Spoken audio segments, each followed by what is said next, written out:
বাবাকে না জানিয়ে একটা ডিভোর্সি মেয়ে বিয়ে করেছে। এতে কোনো সমস্যা ছিল না। ভাইয়া হয়তো ভাবি সৌন্দর্য দেখে বিয়ে করেছিল, কিন্তু ভাবির আচার ব্যবহার আমাদের সুখের সংসারে অশান্তি নেমে এসেছে।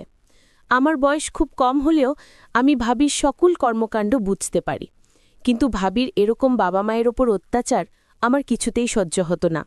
আর ভাইয়া তো চাকরির কাজে শহরে থাকত।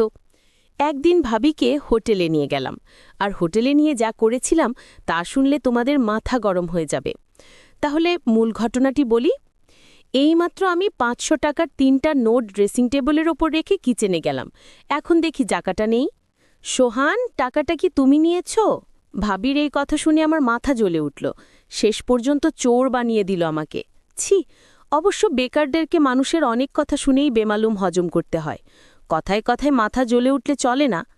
অনেক কষ্টে নিজেকে সামলে নিয়ে বললাম, না ভাবি, আমি নেইনি, হয়তো অন্য কোথাও রেখেছ, ভালো করে খুঁজে দেখো। ভাবি বলল, সব জায়গায় খুঁজেছি, কোথাও নেই। তুমি একটু মনে করে দেখো, এমনও তো হতে পারে তুমি মনের ভুলে নিয়ে মানিব্যাগে ঢুকিয়ে ফেলেছ, এখন মনে করতে পারছো না। এবার সত্যি সত্যি মাথায় আগুন জ্বলে গেল। আমি খুব হালকা স্বরে বললাম, ভাবি, তুমি যেভাবে আমাকে অপমান করছো, এর মধ্যে যে চূড়ান্ত রকমের একটা ছোট লোক কি আছে, তুমি কি তা বুঝতে পারছো? এই কথায় ভাবি শ্রাব্য অশ্রাব্য ভাষায় যা বলা শুরু করল, তাতে তাকে আর একটা ভদ্রবাড়ির ছেলে বউ কিংবা কোনো ভালো ঘরের মেয়ে বলা যায় না। এক পর্যায়ে সে বলেই ফেলল, ঢামরা একটা ছেলে বছরের পর বছর ভাইয়ার ঘাড়ে বসে বসে হাতির মতো গিলছে, 4 পয়সা ইনকামের মোড়দ নেই, সে কিনা আমাকে বলে ছুটল। আমি বারবার এদিক ওদিক তাকাচ্ছি, যেন মা এসব কথা কোনোভাবে শুনতে না পায়। এমনিতে সে স্ট্রোকের রোগী, কোনোভাবেই উত্তেজিত হতে পারে এমন কিছু শুনতে দেয়া যাবে না তাকে। এরপর আর কোনো কথা জোগালো না আমার মুখে। নিঃশব্দে বাড়ি থেকে বের হয়ে গেলাম। বেলা বাজে 10:56। রোদ তেতে উঠেছে। আষাঢ় মাস, অথচ বৃষ্টির নামগন্ধ নেই। রোদের তাপে যেন রাস্তার পিচ কোলে স্যান্ডেলে লেগে যাচ্ছে। এখন কোথায় যাব আমি? লকডাউনে ভেতর কারো বাড়ি যাওয়া যাবে না। আমাদের বাড়িটা চাঁদপুর শেরশাহ সুরি রোডে। এখান থেকে হেঁটে হেঁটে রেসিডেন্সিয়াল কলেজে পাশ দিয়ে চন্দ্রিমা উদ্যানে চলে যাওয়া যায়। বসার জন্য খুব নিরিবিলি একটা জায়গা। আমার একটা নিরিবিলি জায়গা এখন সবচেয়ে বেশি দরকার। খুব কঠিন একটা সিদ্ধান্ত আমাকে নিতে হবে, এবং সেটা আজই। এক্ষুনি একটা ভবনের পেছন দিকে লেকের পাড়ে নিরিবিলি একটা জায়গা দেখে বসে পড়লাম। সংসারের হিসাবটা কিছুতেই আর মিলছে না। অল্প কিছুদিনের ভেতর সবকিছু কেমন এলোমেলো হয়ে গেল, অথচ আমাদের সংসারটা ছিল ছবির মতো সুন্দর, গোছানো, পরিপাটি। সেই ছবির রং ঝাপসা হতে শুরু করল একসময়। বাবা মারা গেল প্রায় 5 মাস হতে চলল। এরপর থেকে সেই ছবির শুধু ফ্রেমটাই রয়ে গেল, বাদবাকি সব হারিয়ে গেল কোথায় যেন। এই তো সেদিনের কথা, আমরা 2 ভাই আর বাবা মা মিলে একসাথে ক্যারাম খেলেছি। বাবা একটু সময় বের করতে পারলেই ফুরুত করে ঘুরতে গিয়েছে আমাদেরকে। বাড়িটা সারাক্ষণ হাসি আর আড্ডায় গম গম করত। আর আজকের অবস্থা দেখলে নিজেই অবাক হই। মনে হয়, আদৌ এটা আমাদের বাড়ি? ভাইয়া পড়ালেখা শেষ করার পর 19 সালের জুলাই মাসে একটা মাল্টিন্যাশনাল কোম্পানিতে উচ্চ পদে চাকরি নিল। ভালো বেতন, মতিঝিলে অফিস। এর মাসখানিকের মাথায় কাউকে কিছু না জানিয়ে হুট করে এক সন্ধ্যায় ভাবিকে নিয়ে উপস্থিত। তারা নাকি গোপনে কাজী অফিসে গিয়ে বিয়ে করেছে। ভাবির বাড়ি কুমিল্লার বরুড়ায়। ফেসবুকে পরিচয়, সেখান থেকে প্রেম, আর তারপর বিয়ে। ভাবির এর আগেও একটা বিয়ে ছিল, সেই পরপর আমার ভাইয়ার সাথে তার পরিচয়। আমরা সবাই খুব আপসেট হলাম এই ঘটনায়। ভাইয়ার মতো একটা চমৎকার, গোছালো এবং দায়িত্বশীল ছেলে কাউকে কিছু না জানিয়ে এভাবে বিয়ে করে ফেলবে, এটা মানাই যায় না।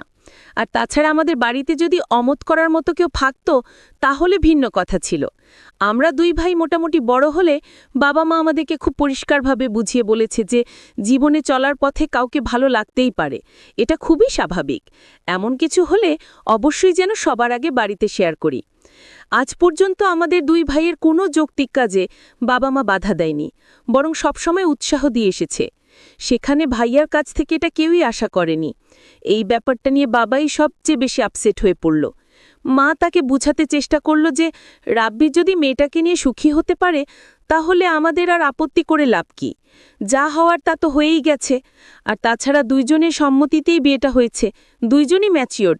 সুতরাং এখন স্বাভাবিকভাবে ব্যাপারটা মেনে নেওয়াই সব দিক দিয়ে ভালো। ভাবির আগের বিয়ে নিয়ে বাবা মা কেউই কোনো কথা তোলেনি এ পর্যন্ত। ডিভোর্স একটা মেয়ের জীবনে খুব দুর্বল একটা জায়গা। সুযোগ বুঝে এই জায়গায় খোঁচা দেয়া কোনো ভালো মানুষের কাজ না। মা শুধু ভাইয়াকে আড়ালে ডেকে নিয়ে সেই রাতে বলেছিল, রাব্বি, তোর বাবার মনে এত বড় দুঃখ দিলি, তার কত পরিকল্পনা তোর বিয়ে নিয়ে। খুব ধুমধাম করে বড় ছেলে বিয়ে দিবে, আনন্দ ফুর্তি করবে। মানুষটা খুব কষ্ট পেয়েছে রে, সব এইটুকুই। অবশ্য ভাইয়া সেই রাতে মাফ চেয়েছিল বাবা মার কাছে। তারপরও বাবা কেমন চুপচাপ হয়ে গেল। এরপর থেকে কখনো আগের মতো সেই চঞ্চল মানুষটাকে আর দেখিনি। মাস তিনিক মোটামুটি ভালোভাবেই চলল সংসারটা। এরপর সাজানো সংসারে একের পর এক ঝড় আসা শুরু হলো। সেই ঝড়ে আমাদের স্বর্গের সেই বাড়িটা তছনছ হয়ে গেল। ভাবির সাথে মার তেমন বনিবনা হচ্ছিল না। একটা পর্যায়ে সংসারের শান্তির জন্য মা সবকিছু ভাবিকে বুঝিয়ে দিয়ে অবসর নিলেন। তবুও শান্তি এলো না। ভাবি চাইল তার আলাদা একটা সংসার, যে সংসারে শ্বশুর শাশুড়ি আর দেবরের মতো বাড়তি ঝামেলা থাকবে না। আমাকে ভাবি নিজে টাকা লুকিয়ে আমার ওপর চাপিয়ে দিয়েছে। ভাইয়া যেন আমায় ভুলে বুঝে আলাদা হয়ে যায়, এটা আমি বুঝতে পেরেছিলাম। যখন এভাবে ভাবি আমায় বাঁচাতে পারল না, তখন ভাবির মনে অন্য চিন্তা ভর করল। আমি সব সহ্য করতে পারি, কিন্তু মা বাবাকে নিয়ে কোনো কথা আমি সহ্য করতে পারবো না। আমাকে ভাবি মিথ্যা দোষারোপ করুক, এতে আমার কোনো সমস্যা নাই, কিন্তু বাবা মাকে নিয়ে কোনো অপমান, এটা আমি সহ্য করতে পারবো না। কিভাবে আমাকে ভাইয়ার চোখে খারাপ বানানো যায়, এই সুযোগ ভাবি সবসময় খুঁজত। কিন্তু আমি তো আর বোকা না যে ভাবির মতলব আমি বুঝি না। বয়সটা হয়তো কম হতে পারে। ভাবি বাবার সাথে তেমন ভালোভাবে কথা বলতো না। ভাবি বাবাকে চা বানিয়ে দিত কোনো রকমভাবে। এতে বাবা মুখ বুঝি সব সহ্য করত। ভাবিকে কোনো কিছুই বলতো না, আমি শুধু চেয়ে দেখতাম। তবে ভাবি দিন দিন মা বাবার প্রতি এক ধরনের অত্যাচার শুরু করলেন। সময় মতো মা বাবার খাবার দেয়া, মা বাবার যত্ন কিছুই করত না সে। আমি মা বাবাকে সবসময় বুঝাতাম, ভাইয়া হয়তো জীবনে বড় একটা ভুল করে ফেলেছে, কিন্তু এই ভুলের মাসুল কি তোমাদের দিতে হবে, এই আমি কিছুতেই হতে দিব না। ভাবিকে দেখতাম, বেশিরভাগ সময় দেখতাম ফোনে কার সাথে জানি কথা বলতো। ভাইয়া যখন বাড়িতে থাকতো না, তখন ভাবি কার সাথে জানি কথা বলতো ফোনে। সারাক্ষণ এই দৃশ্য আমি দেখতে পেতাম। একদিন আমি দেয়ালের ওপাশ থেকে শুনতে পেলাম ভাবি ফোনে বলল, কাল আমার স্বামী বাসায় থাকবে না, তুমি একটু আমার সাথে দেখা করো, জরুরি কথা ছিল। ভাবির এসব কথা শুনে আমি চমকে উঠি। তার মানে ভাইয়াকে এভাবে ভাবি ফাঁকি দিয়ে চলেছে, আর ভাইয়া কিছুই বুঝতেছে না। কিন্তু ভাইয়ার মতো আমি এতটা বোকা না যে আমার চোখ ফাঁকি দিয়ে থাকবে। আমি এরপর থেকে ভাবিকে চোখে চোখে রাখি। কখন কি করে, কার সাথে কথা বলে, সব কিছুর খবর আমি রাখি। অন্য একদিন ভাবি ফোনে বলল, কাল কিন্তু তোমার আসতেই হবে। আমি এই দিন বাড়ি থেকে এক পাও নড়লাম না। আমি আজ দেখব ভাবির ঘরে কে আসে। আমি অপেক্ষায় রইলাম লোকটিকে দেখার জন্য। রাত যখন 10টা বাজে, তখন দেখতে পেলাম ভাবির রুমে একটি ছেলেকে ঢুকতে। ছেলেটি ভাবিকে বলছে, তুমি কেন এখানে পড়ে আছো? ভাবি তখন বলল, আরে কিছুদিন আছি এখানে, আমি স্বামীর কাছ থেকে সিগনেচারটা নিতে পারলেই সকল সম্পত্তি আমাদের হয়ে যাবে। আমরা এই বাড়িতে বকরি করে অন্য কোথাও একটা বাড়ি রাখব, আর আমার সুখে জীবনযাপন করব। ছেলেটি বলল, কখন করবে? আর কিছুদিন ধৈর্য ধরো প্লিজ, আমি একটা সুযোগ খুঁজতেছি। তারপর তারা দুইজন দেখলাম ঘনিষ্ঠ হতে লাগলো। আমি জানালার ফাঁকা দিয়ে তা ভিডিও করে ফেলি। এখন কোথায় যাবে ভাবি তুমি? তুমি তো আমার হাতে ধরা। তোমার সমস্ত প্ল্যান আমি মোবাইল দিয়ে রেকর্ড করেছি। ভাবি এখন আমি তোমাকে যে কি করব তা তুমি কল্পনাও করতে পারবে না ভাবি। সামনে তোমার খারাপ সময় আসছে ভাবি। তোমার এরকম প্ল্যান আমার আর বুঝতে বাকি নাই। আমি তোমাকে এমন করে ছাড়ব, তুমি তার সারা জীবনও ভুলতে পারবে না। তারপর দিন ভাইয়া বাড়িতে আসলো। ভাইয়া ভাবির জন্য নতুন শাড়ি নিয়ে এসেছে।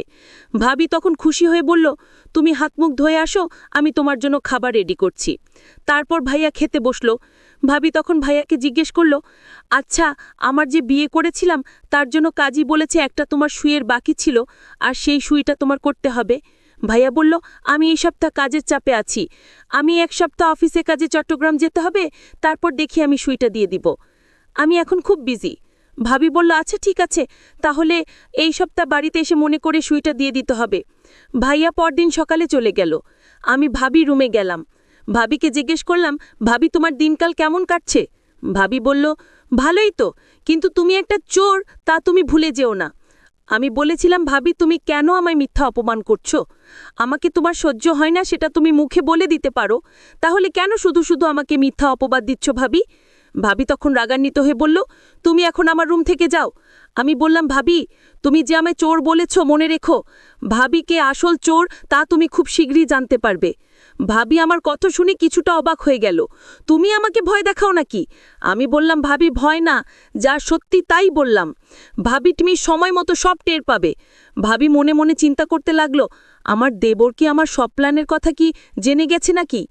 না, সে জানবে কি করে? আমার তো প্ল্যানটা একমাত্র ও ছাড়া একটা পাখিও পর্যন্ত জানে না। তাহলে সে জানবে কি করে? পরদিন ভাবিকে দেখলাম মোবাইল ফোন দিয়ে ওই ছেলেটির সাথে চ্যাট করছে।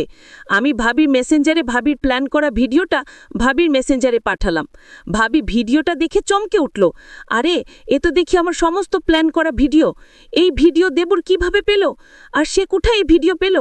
আমার ভিডিওটা দেখে মাথা গরম হয়ে গেল। আমি সাথে সাথে আমার দেবরকে ডাক দিলাম।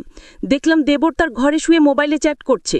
আমি বললাম, সোহান, এই সোহান। আমার দেবরের নাম সোহান। আমি তাকে ডাক দিলাম। সে আমার ডাক শুনেও না শোনার